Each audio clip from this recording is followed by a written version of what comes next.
vous avez ici quelque chose qui ressemble à ce que serait l'Europe s'il n'y avait pas d'hommes. Vous allez me dire, s'il n'y a pas d'hommes et pas de femmes, on s'en fout de savoir à quoi ressemble l'Europe, puisqu'on n'y est pas. Bon.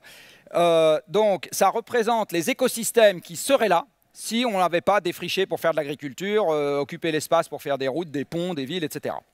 Qu'est-ce qu'il y aurait en Europe? Essentiellement de la forêt. Ça veut dire que les conditions de température et surtout de pluviométrie sont suffisamment clémentes pour que nous ayons des forêts, c'est-à-dire des écosystèmes abondants, on va dire. Voilà l'Europe de la dernière ère glaciaire. Il y a 20 000 ans, nous sommes au dernier maximum glaciaire, la Terre est beaucoup plus froide, il y a des mammouths partout, vous savez, ceux à poil laineux. Vous avez une énorme calotte de glace qui est posée sur la Scandinavie, la même chose posée sur le Canada. Cette glace a pris tellement d'eau dans l'océan pour se former que le niveau de l'océan a baissé de 120 mètres, donc Le Havre n'est pas une cité portuaire, et on peut aller mettre la pâtée aux Gallois au rugby à pied. Le point bas de la Manche, c'est 115 mètres, donc on peut y aller à pied. Eurotunnel fait faillite, enfin bref. Donc c'est un monde assez différent. Et vous voyez qu'à ce moment-là, il fait froid, donc il fait plus sec. Et l'écosystème installé sur l'Europe, c'est essentiellement un écosystème de type nord-sibérien. C'est de la steppe et de la toundra, c'est sec, c'est froid, c'est pas agréable et il ne pousse pas grand-chose. Eh bien, la différence de température planétaire entre ces deux paysages, c'est 5 degrés. Donc quand la Terre est sortie de la dernière ère glaciaire pour venir dans l'ère que nous connaissons, la planète s'est réchauffée de 5, pas 50, 5 degrés en quelques milliers d'années. Regardez le résultat que ça a produit. Alors celui-là s'est produit à notre avantage, et puis il s'est produit sur un monde où on était 5 millions de bons hommes, nomades, 20 ans d'espérance de vie à la naissance, et n'ayant pas de carte à la CGT. Donc ce problème-là, d'accord, pas un sujet.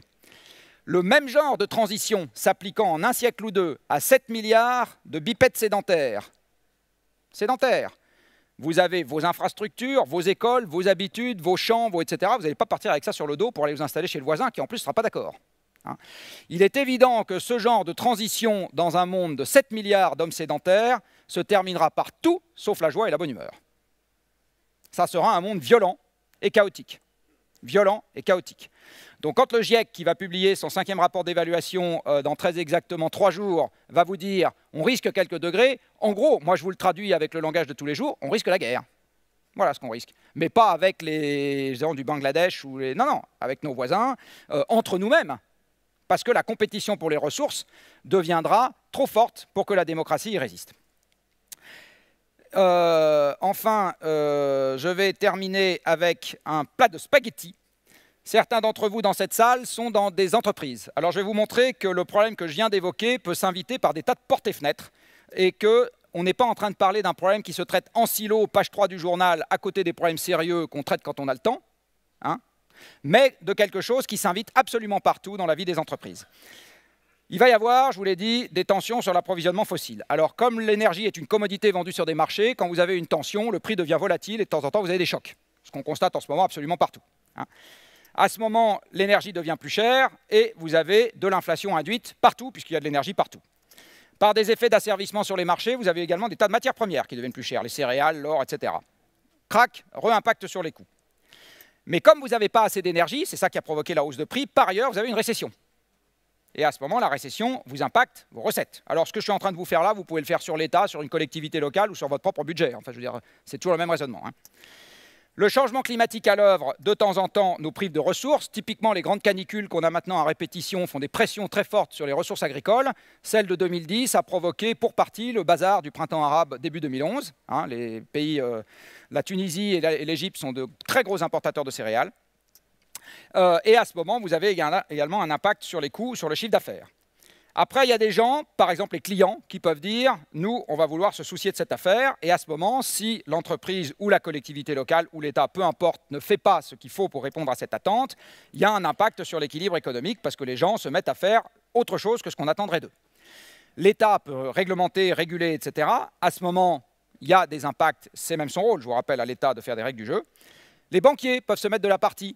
Ils peuvent se dire, toi mon coco, tu vas investir dans un truc qui est trop dépendant du pétrole, directement ou indirectement, donc je te prête à 3 ans, à 25%, et si tu ne me rembourses pas, je t'envoie la mafia. Donc il va y avoir, ça commence à venir, ce genre de raisonnement. Et à ce moment, si les gens sont dans un secteur dans lequel ils ne sont pas trop dépendants de l'énergie fossile, ils ne peuvent plus financer leurs investissements parce que la prime de risque devient trop élevée, et donc ça accélère leurs problèmes.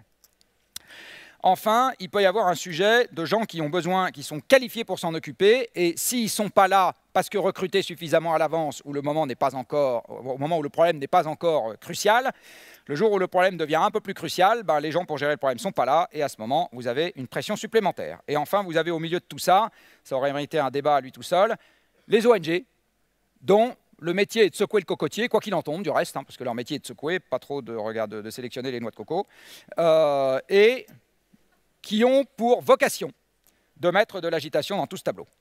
Voilà.